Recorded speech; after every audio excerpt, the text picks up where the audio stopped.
Welcome to A Narrated Discovery, the channel where we wander slowly, listen deeply, and explore the world's hidden beauty, one country at a time. Today, we journey to Mauritius, a volcanic island set in the sapphire waters of the Indian Ocean, about 2,000 kilometers off the southeast coast of Africa, east of Madagascar, and just north of the Tropic of Capricorn. Though small in size, Mauritius is a crossroads of the world, where people, languages, and religions have mingled for centuries. With a population of around 1.3 million, Mauritius is a kaleidoscope of cultures, descendants of Indian laborers, African slaves, Chinese traders, European settlers, and Creole islanders. The majority of Mauritians are Hindu, with significant Christian, Muslim, and Buddhist minorities. Temples, churches, mosques, and shrines stand side by side beneath the shade of banyan trees. In Mauritius, every faith and festival leaves its mark on the land and in the rhythms of daily life. Settle in, take a deep breath, and let yourself be carried on a gentle tide through the gardens, beaches, and mountain heart of Mauritius. Imagine yourself stepping onto the sand at Trouau-Bichet in the blue hush before sunrise. The air is sweet with the scent of frangipani and salt. Above, the sky brightens to a gentle gold, streaked with the last stars of night. Palms whisper along the water's edge, and the sea breathes in long, easy sighs. Far out on the reef, a fishing boat rocks on the gentle swell, silhouetted against the growing light. You walk along the quiet beach, cool sand giving way to scattered shells and pieces of coral, their colors softened by the years. At your feet, tiny crabs skitter between driftwood and seaweed, vanishing into small, perfect holes as you approach. Behind you, the first sounds of the village begin to stir. The clang of a bicycle bell, the laughter of school children, the faint music of a radio playing Séga in the distance. You pass a vendor setting up his stall beneath a spreading philao tree. He greets you with a warm bonjour and offers a cup of sweet, milky tea and a small gâteau pimol, a spicy fritter hot from the oil. The taste is sharp and comforting, the perfect start to a new day. You thank him, watching as he arranges mangoes and lychees in neat piles, their fragrance mingling with the sea breeze. As the sun climbs, you make your way into the village, its streets alive with color and sound. Women in bright saris sweep the stoops, their gold bangles chiming with each movement. Children hurry off to school in crisp uniforms, waving goodbye to mothers who stand in the doorways of pastel-painted houses. The air is rich with the scent of spices, cumin, coriander, turmeric, drifting from kitchens where breakfast is being prepared. Dal puri rolled thin and soft. You follow the road past Hindu temples, with their towers painted in the colors of sunrise, past churches with whitewashed walls and stained glass windows, past the blue dome of a mosque rising above the rooftops. Everywhere, people greet each other with smiles and kind words in Creole, French, English, or Bhojpuri, the languages blending in a gentle music. Soon you reach the market, alive with the shouts of vendors and the bright flash of fish on beds of ice. Piles of pineapple and guava, papaya and bananas glow in the morning light. Women sell baskets woven from palm leaves, their fingers moving quickly and skillfully. Men hawk spices in small paper cones, the air thick with their aroma. You buy a handful of vanilla pods and a small bottle of clear, sweet rum, a taste of the island's past and present. Afterwards, you wander into the shade of the Jardin de Pamplemousse, the famous botanical gardens. Here, giant water lilies float on still ponds, and the air is perfumed with blooming ylang-ylang and jasmine. You stroll beneath tall royal palms, pausing to watch a bright green gecko sunning itself on the smooth trunk. Tortoises, centuries old, lumber through the grass, their slow movements a reminder that time passes differently here. You pause at a small pond, its surface alive with dragonflies, and the reflection of clouds moving gently overhead. A gardener greets you, sharing stories of the rare plants brought from every corner of the world, of the botanists and explorers who shaped this living museum. You linger in the garden's quietest corners, watching birds with brilliant plumage flutter among the branches. The air hums with the promise of rain and sun, the soft memory of so many voices and stories that found a home here. Leaving the gardens, you stroll through fields of sugarcane, the green waves rustling in the breeze. The harvesters work with swift, practiced hands, machetes flashing silver as they cut the tall stalks. You stop to watch, and one of the workers offers you a taste, sweet, fibrous, fresh from the earth.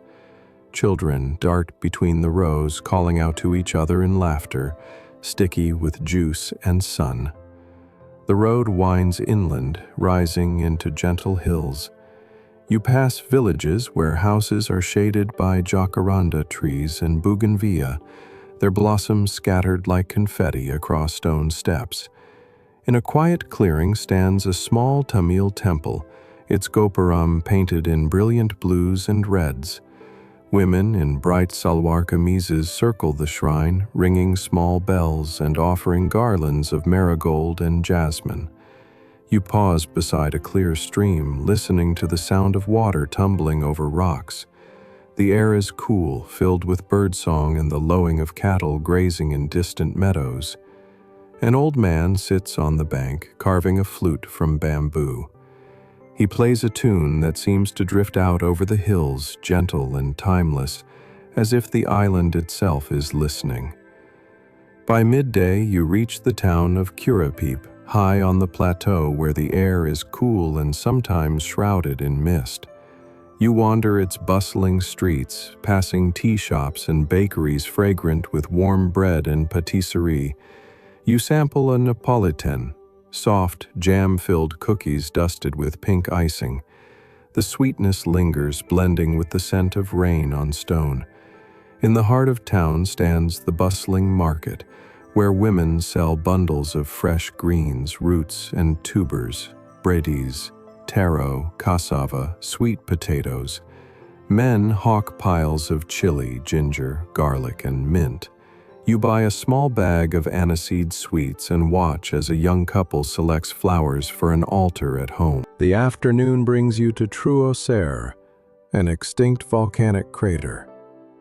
You stand at the rim, looking out over the island, a patchwork of green and gold, the distant glimmer of lagoons, and the shadowy rise of mountains. Clouds race across the sky, casting quick shadows on the land below. The wind carries the scent of earth, of rain, of all the growing things. Descending from the crater, you take a winding road into the Black River Gorges National Park. Forests of ebony and dodo tree line the path. Monkeys leap from branch to branch, their calls echoing in the quiet spaces beneath the canopy. The air grows humid and heavy, rich with the breath of leaves and moss. You follow a narrow trail to a waterfall, its voice strong and clear. Ferns fringe the pool, and birds, white-tailed tropic birds, kestrels, tiny olive white eyes, dart through the spray. You sit for a while, feeling the mist on your face, listening to the secret music of water and wind. Time slows in the green heart of the island. Later you emerge from the forest onto high ground, where fields slope down toward the coast. The land here is patchworked with tea plantations. You are invited to a small factory where leaves are spread to dry and curl, their scent sharp and green. A woman in a bright headscarf pours you a cup of strong black tea, adding milk and sugar with a practiced hand. The taste is deep, earthy, comforting, a drink made for stories and slow afternoons. As evening falls, you return to the shore. The west coast glows with sunset, a blaze of orange and pink reflected in the gentle waves.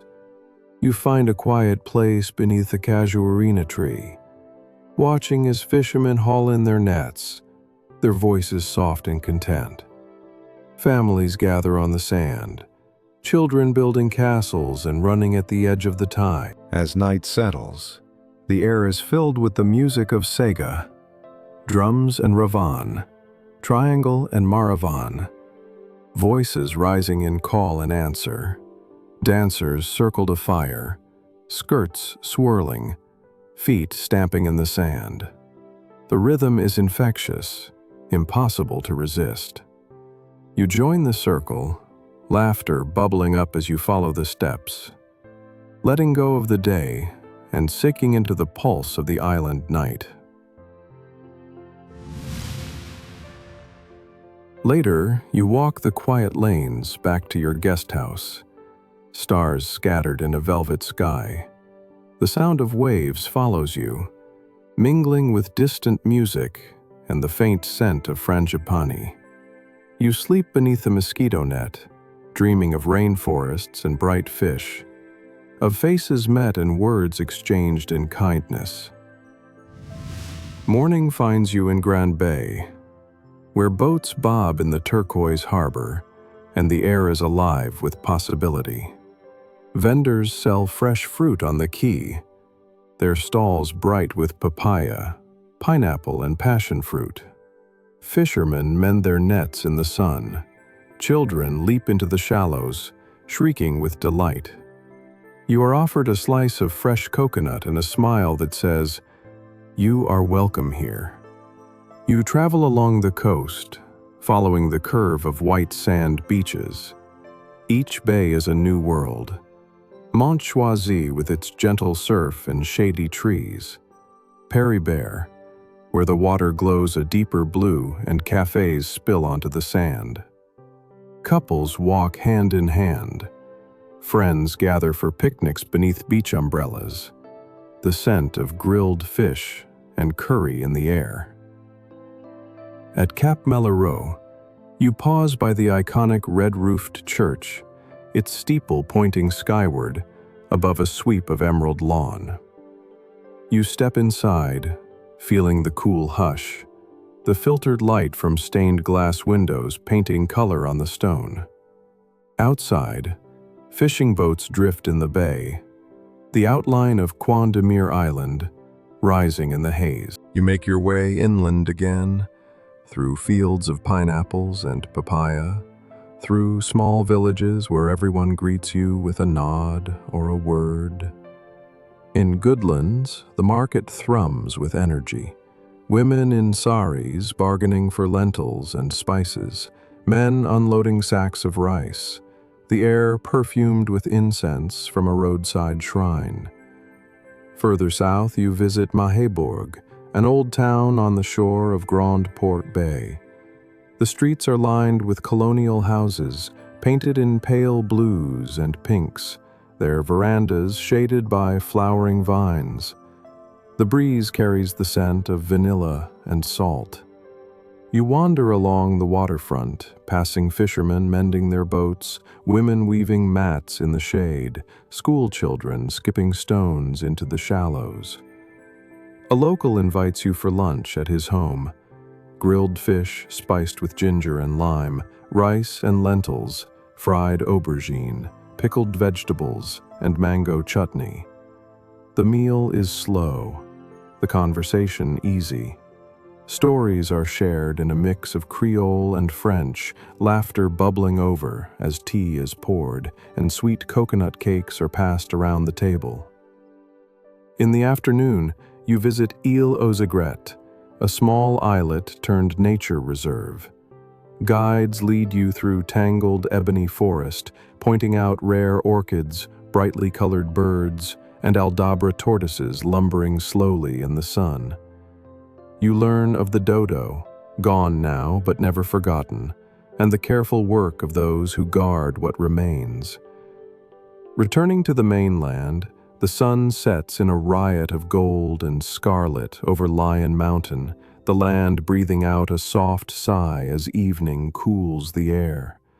Lights come on in houses and cafes, music rises, and the gentle rhythm of island life carries you back to the coast. You rise early on another day, setting out toward the south. The landscape changes.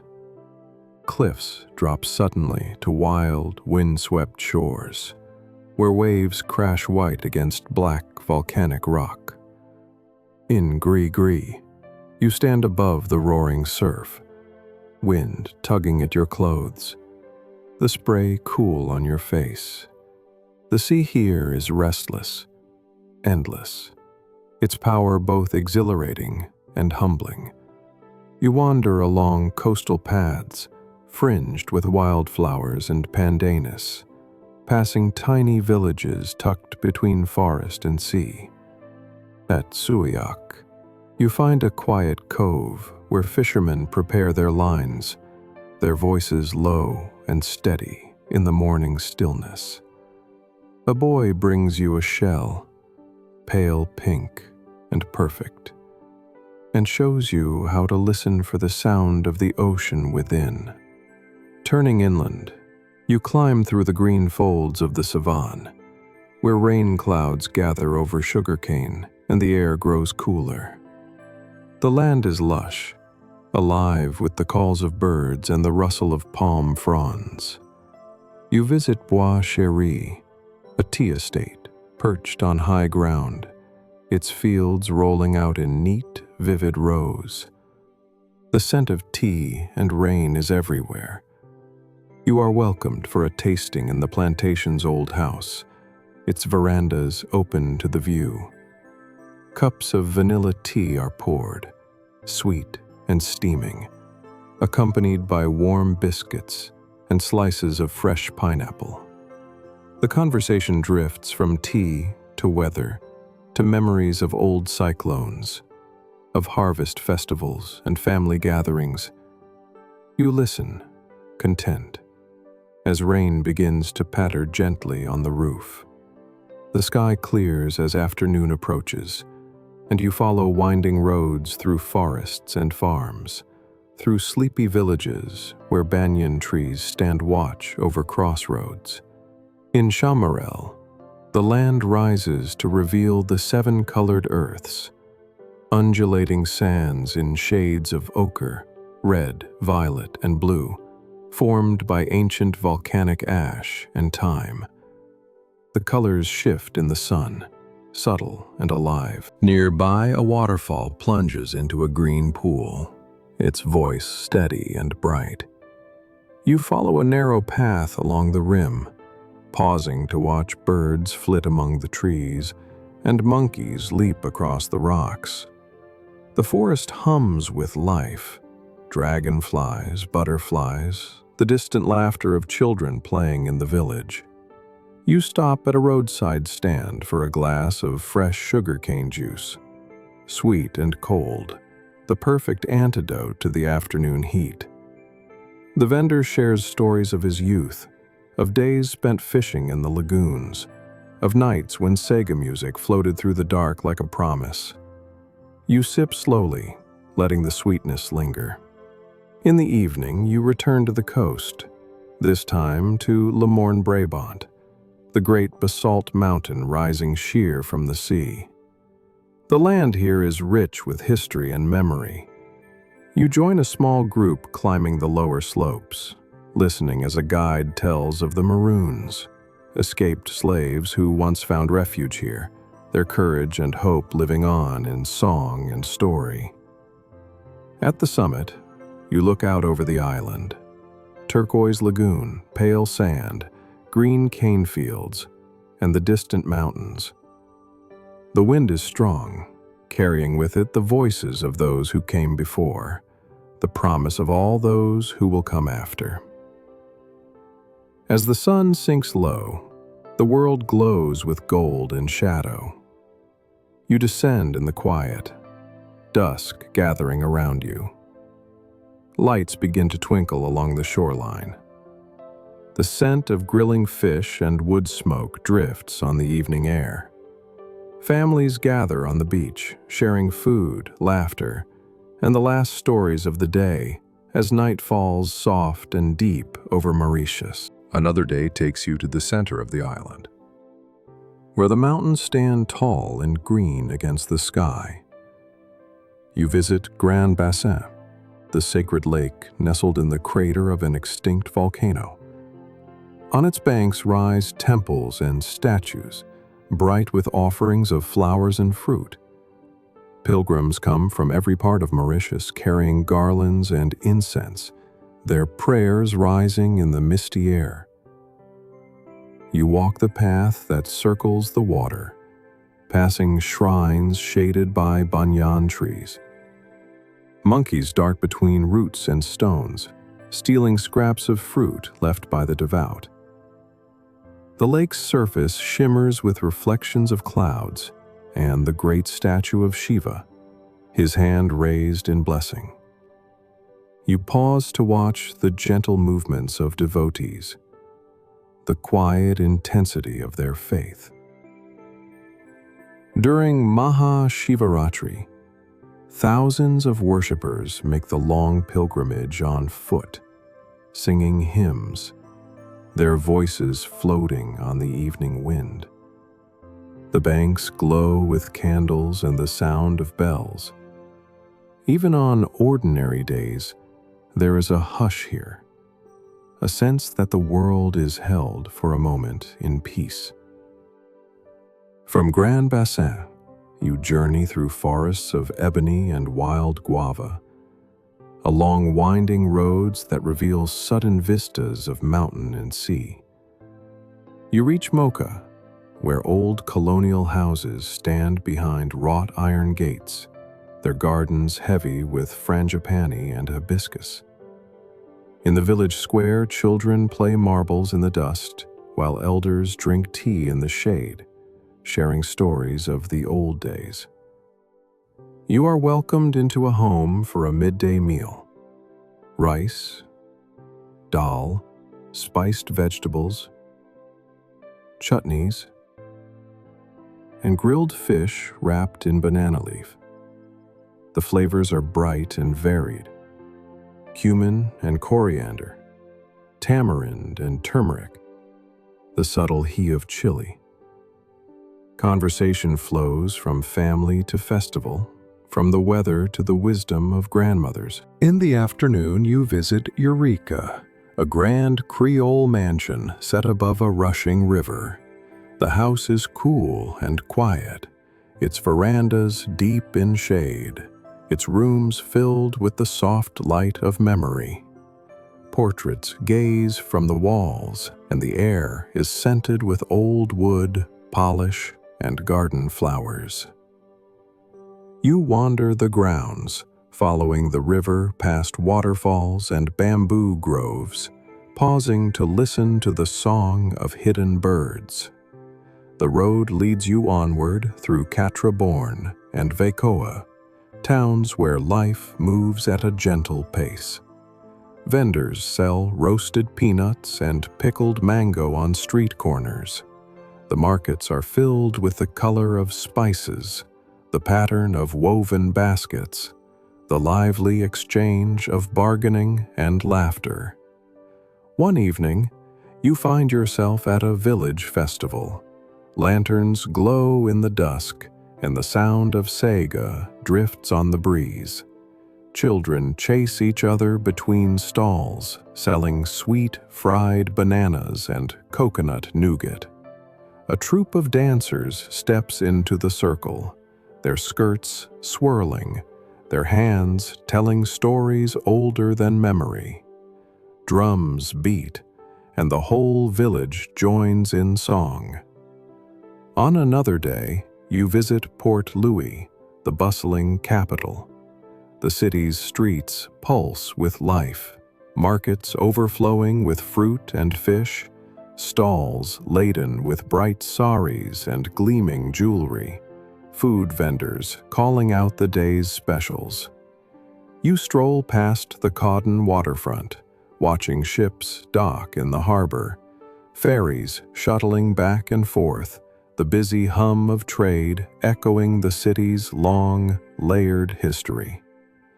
You climb Signal Mountain at sunset, looking down over the city as the lights come on, twinkling like scattered pearls beside the sea. Ships slip quietly through the harbor. The sky deepens from blue to purple to night, and the island breathes out at peace. You spend a quiet morning walking the alleys of Chinatown, where the scent of jasmine tea and fresh noodles drifts from open doors. Red lanterns swing in the breeze above narrow streets, and shopkeepers greet you with nods and shy smiles. You buy a bag of candied ginger, savoring its heat and sweetness as you wander past herbalists, paper shops, and old men playing cards in the shade. Further east, you visit Flack Market, a riot of color and life, where stalls brim with fruit and spices, saris and kitchenware, cheap toys and hand-embroidered cloth. Women bargain with easy laughter, children weave through the crowds, and the world seems to contract and expand with every heartbeat, every shouted greeting, every quiet moment of sharing. You take a winding road north, following the sound of the sea. Small fishing villages perch above narrow coves, boats drawn up on the sand, nets drying in the sun. At Post Lafayette, you sit beneath a filao tree, eating fresh samosas sold by a passing vendor, the taste hot and savory, crumbs falling to the eager chickens at your feet. A local fisherman invites you onto his boat. Together you drift out over the lagoon, the water so clear you can see coral gardens swaying below. He tells stories of the sea, of storms and luck, of the slow passage of time marked by the coming and going of fish.